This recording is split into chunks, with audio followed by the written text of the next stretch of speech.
Hi everyone, welcome back to my channel. My name is Yaji, like yay G. And my channel is all about saving money while traveling because let's be real, traveling can get really expensive. So if you don't have to spend any money, why would you, right? And if that sounds interesting to you, let's be internet besties and consider subscribing below, and let's get into today's video. So today I wanted to talk about a recent trip my family and I went on. We went to London and Dubrovnik, and I just wanted to share how much money we saved by using points on this trip. If you clicked on this video, you probably already seen it on the thumbnail, but we saved over $20,000. Like, let that sink in a little bit. That's crazy. So I'll talk about the flights first, and then we'll talk about the hotels that we stayed at. So my husband and I both have the British Airways credit card. And with the British Airways credit card, if you spend $30,000 in a year, they either give you a companion pass, like that could be used as like first class, business class, or economy. Or if you use it on yourself, the award flight becomes half price. So we wanted to use that benefit of like the credit card. So we purposely decided to fly British Airways. Now we live in Dallas, and unfortunately when I booked the flight, British Airways no longer offered flights out of Dallas to London. And so I searched like the nearest airport and like the cheapest that I could kind of find. And that ended up being Houston. And so we flew from Dallas to Houston on Southwest. We also have a companion pass on Southwest.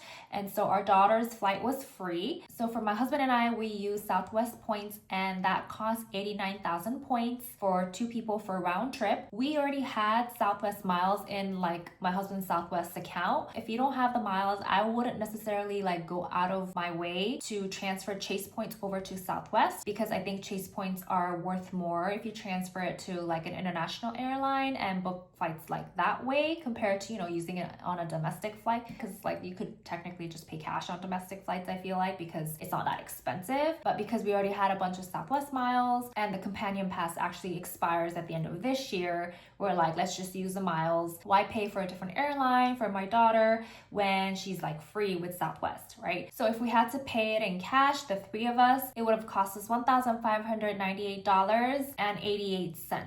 So it would have cost us like $1,600 pretty much if I had to buy three people's tickets literally just to go to Houston and back, like round trip. That's pretty crazy to me.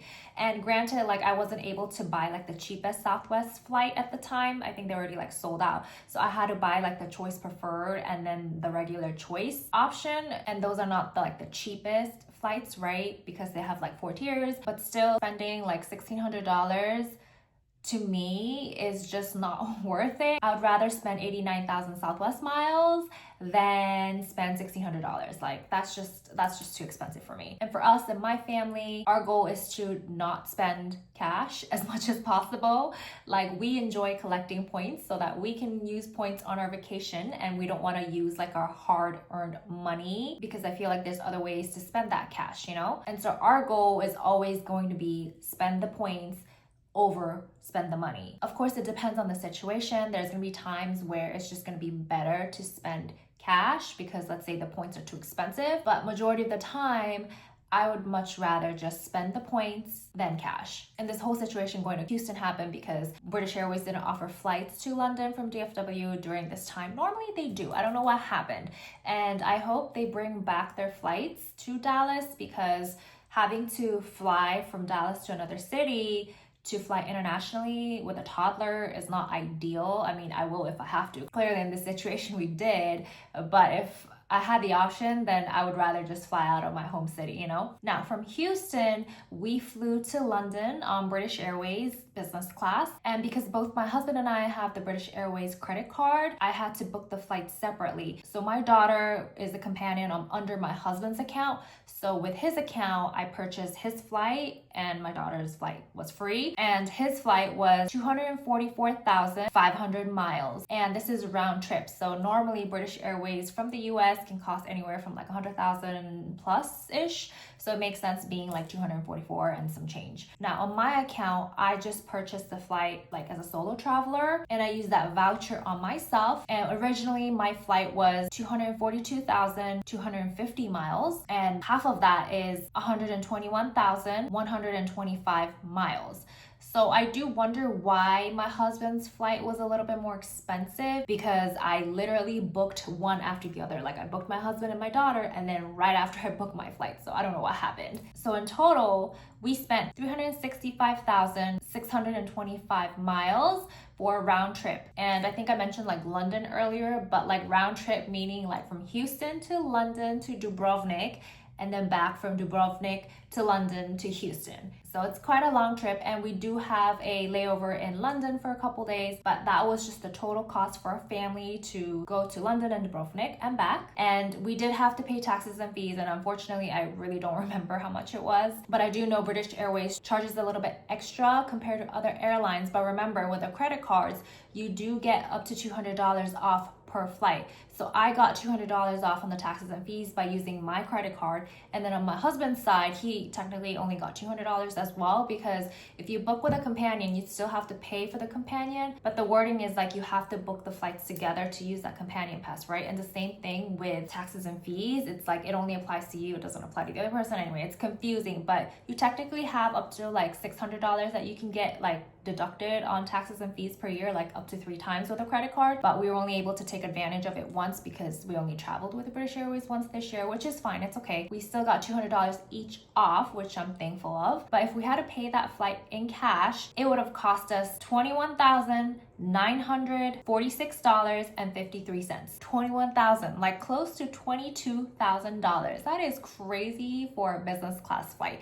Like, I know it's round trip, and I know it's like all the way to like East Europe technically, right? Croatia is like quite far, but still, that is so expensive for 3 people. And I know British Airways is nicer. Like, I would say British Airways is like nicer in terms of like the hard product compared to some KLM and Air France flights. And I compare them with these airlines because the taxes and stuff are pretty similar. And so it's like the 1-2-1 herringbone system, which a lot of the European flights to Europe offer this 1-2-1 like herringbone style. But British Airways is just more like sleek in my opinion. It's a very different vibe compared to like say Emirates. You know, Emirates is like super fancy with their gold and brown tones and stuff. British Airways is more like sleek. It's very like simple. They go for like minimalism, that kind of design. Very businessy, if that makes sense. And yeah, it's a nice flight, but I mean, come on. Like spending close to $22,000, I don't know. I just, if you have the money for it, like, wow, like that's amazing. But we don't have the money to be spending $22,000 on just flights. Like, that's a huge no for me. So even though like points wise, it did cost us a lot as well, right? Over 300,000 points. But I mean, I would gladly pay over 300,000 points than pay like close to 22,000 grand. Like, yeah, no. In London, we stayed at the Sheraton, and it's a really nice location close to a lot of subways, or they call it tube, where it pretty much takes you anywhere in London. But also it's really in a nice area, like the Ritz and Intercontinental, even the Peninsula is like nearby that area. So it's super easy to get around. It's actually a perfect location for tourists if you're into like shopping and museums and stuff like that. And there are a ton of Marriott hotels in London. And the reason why we picked Sheraton is because compared to other brands, actually Sheraton was like the cheapest in terms of points. And I think it's because, like, not to shade Sheraton or anything like that, like it's a really nice hotel, you know, their theming is like very art deco type of like old school vibe. But it's just that because of the area, there's so many like nicer hotels, like really, really nice hotels, right, in London. So compared to those hotels, I feel like Sheraton is not really quite there yet, you know? So, I mean, obviously, if you're like comparing Ritz to like Sheraton, you know, the Ritz is like so much better. So I think it's because of that, maybe the points were not as expensive as it should be. So we stayed here for 2 nights and we spent 150,000 Marriott Bonvoy points. And if we paid cash, it would have been $1,242. Now, before I book any hotel or flights, I always check the Point Sky website, which I'll also link down below so you guys can like go use it if you need to. But pretty much the website gives you like a calculator to see if you should be spending points or cash. And thankfully in my case, it worked out like it's better to spend points over cash just because the cash rates are so high. But sometimes the website will tell you actually use cash because points are worth more. And this is where like your mileage may differ, because I'm more of a person that if it's less than like $500, I'm okay spending the points versus cash. Now, if it goes over $500, I kind of pause a little bit to see if this is like actually worth it to be spending cash. But even then, I'm more of like, okay, let me use my points because points are free compared to like cash that I'll be like spending, once again, my hard-earned cash, right? So I tend to lean towards like points. But in this case, thankfully, everything worked out. So it was better to use points and save money that way. But I do recommend that before you book anything, use the calculator down below because you just want to make sure that you're not overspending, you know, whether it's points or cash. And considering that we only spent 2 nights in London, I was not going to be dishing out over $1,200 just on hotels. Like, once again, like I'm like, nope, not happening. Like, there's better uses for that $1,200 than 2 nights at a hotel. In Dubrovnik, we actually stayed 5 nights at the Sheraton. And I didn't do this on purpose, but we just ended up staying at Sheratons for both locations because of the price ranges. With Marriott Bonvoy, if you book your hotel for 4 nights, you get the 5th night free if you're using points. And so in this case, we got the 5th night free, and granted, they always deduct the cheapest night, not like the actual 5th night, but whatever the average is during that nights that you stay, they always take the cheapest night. But regardless, we spent 214,000 points for the 5-night stay, and the cash rate for that was $2,107. And once again, I did the calculator on the points guide. It was better to spend points over cash, and that's what I did, spend points. And so we didn't lose any money there. And the reason why we picked this location is because like there really aren't any Marriott hotel options in Croatia, like at least in Dubrovnik. Like Zagreb is different, but in Dubrovnik there was like another hotel coming in 2026 that was not open yet, and it was Sheraton. Like literally that was the only option. And so we went with that option, and thankfully like it allowed us to use points to book our room, even though we had like a third person, which our daughter would, even though she's not an adult, she's counted as a person. A lot of the hotels, especially like London and Paris and stuff like that in Europe, they don't really allow you to have like a third person in the room, even though there's like 2 beds in the room. Like you specifically have to book a room that's like 3+, and a lot of the times those rooms are like suites. And in my opinion, it's like, she's only 3. I don't want to be spending money or that many points for that matter to, you know, book like a suite when you don't really need a suite, you know? But thankfully, Sheraton allows that. And a lot of like Marriott hotels in general that I've seen just like pattern-wise allow you to book a room with points even though they're a little bit more expensive. Whereas other brands, they won't even allow that to begin with. Like a lot of intercontinentals don't even allow having a third person in their hotel. And if you do want to book a suite, it won't even give you an option to book that suite with points. You just have to pay cash. Same thing goes with Hyatt. Hyatt doesn't even have properties in Dubrovnik. They're like partnered with other hotels. And so they don't even allow you to use Hyatt points to book those other hotels if you have a child. If there's just 2 people in a room, then it's a lot easier, I feel like, to redeem a bunch of these hotel points. But if you have like a family, like 3-4 people, it's just really hard to find hotel rooms. And that's why I do like Marriott, because they give you that option even though it is kind of expensive. So in this case, we were kind of stuck with Marriott, even though I do love Marriott and we do use Marriott like the most. Marriott was like just the cheapest option there was. But going back to this hotel, yes, it's a little bit further away from Old Town, so you're not really like in the center of Old Town. You kind of have to drive like 10-15 minutes, which is not bad because, you know, if you rent a car, which I recommend you should in Dubrovnik to rent a car anyways, it's kind of hard to get around unless you're in like the Old Town area. Like I said, it's kind of hard to get around if you don't have a car. It's like Santorini.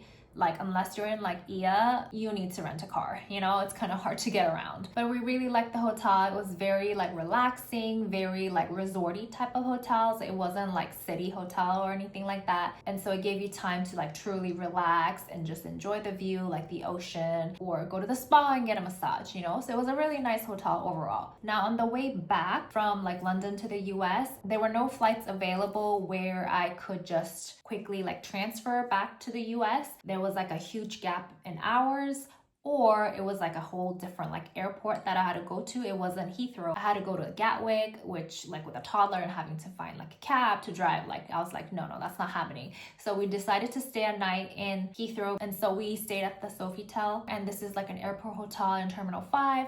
So you just have to like walk over there. It's like super easy. And with this hotel, we actually booked in cash, but we used the Chase Sapphire Preferred card with it. And so with that card, if you book through the Chase portal, you get $50 off. And so the hotel ended up being $157.68. So yes, I did have to pay that, but at least we saved $50. And a little tip here for those of you that have a toddler, sometimes it's just easier on them if you like stay at a hotel and rest in an actual bed before you get on another flight, because going from like flight to flight to flight is like really draining. I mean, it's draining as an adult too, but imagine like a small child. So it's just sometimes better to, get a shower in, go, sleep in an actual bed before you have to get on that like long flight. And so the next day we took a flight from London back to Houston.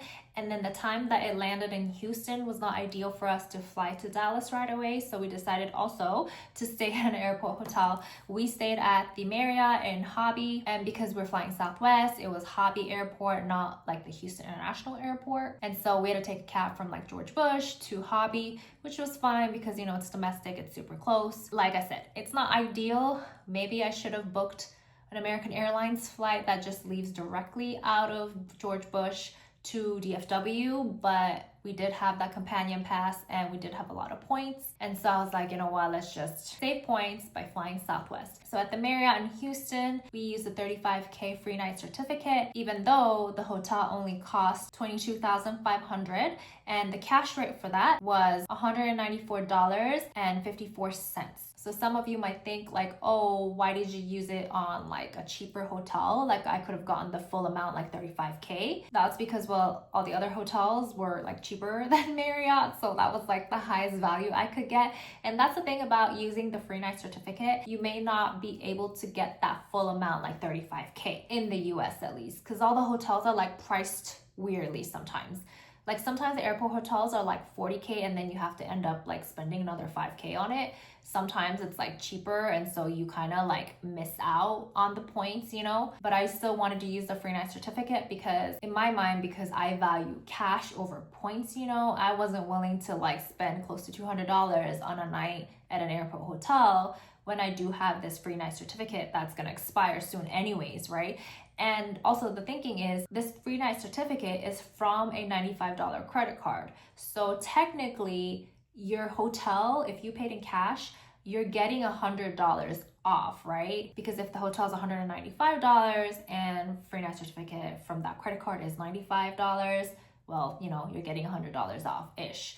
So that's how I look at it. Either way, even though I didn't spend the full $35K, I still like saved $100 because I had this credit card and I didn't have to use cash. That's how I like to see it. So all in all, once again, if we had to spend cash, it would have cost us $27,246.63.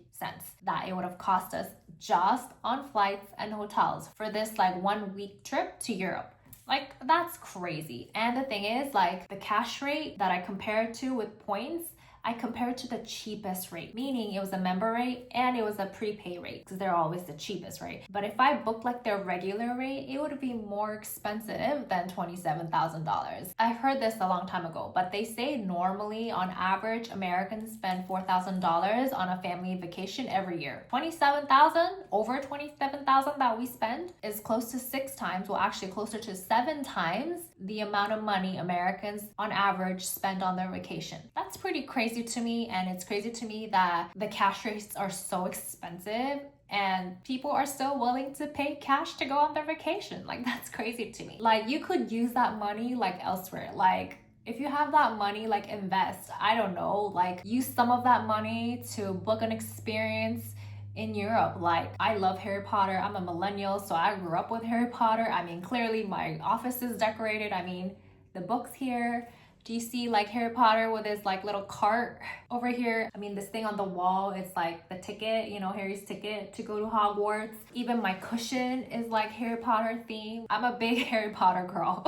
And so like we, of course, being in London, had to do the Harry Potter tour, the Warner Brothers tour. Like, we did that. Like, use some of that money to do an experience like that, and it's like a cool experience that you can, do with your family. It's fun and it's like once in a lifetime type of thing. So for me, it's like, I just think it's a waste You know, your mileage may vary. Once again, maybe you're fine totally spending that money, but like for me, like I just can't spend that much money. Well, first of all, we don't have that much money to be spending on vacation, but even if I did, like I would never spend that much money on a vacation. Like no. And so the fact that like I can use points instead of cash to like save this much money, I'm like, more people should be doing this. Like come on, like this is free travel, you know? Why wouldn't you be spending your groceries on a credit card to get points, and once you save up enough points, you know, you could do a trip to Europe as well, you know? And that's why I love like points, and this is a hobby of mine. I just think it's so much fun to like spend all these points on a vacation.